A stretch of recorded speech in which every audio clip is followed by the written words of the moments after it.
Баршаңызға сәлем достар. Бүгін сіздерге өте дәмді, жұмсақ болып шығатын панкейкілердің рецептісін ұсынатын боламын.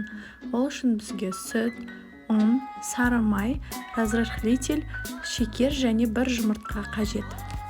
Ең алдымен жұмыртқаны бір ыдысқа жарып, үстінен шекерді салып, венчикпен араластырамыз.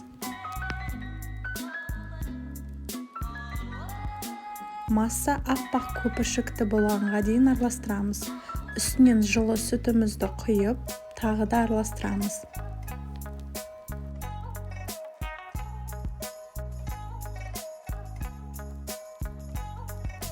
Ұнымыздың үстіне разрыхлительді қосып, массаның үстіне екі бөлікке бөліп, елегіштен өткізіп саламыз.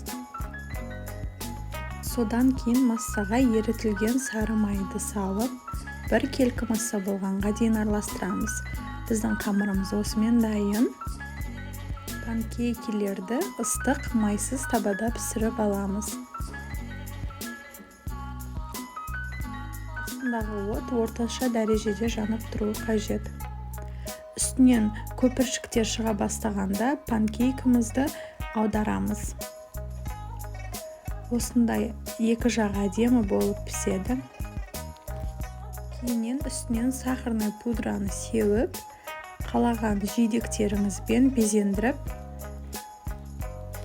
ұсынсаңыздар болады. Мен голубика және мятамен безендірдім.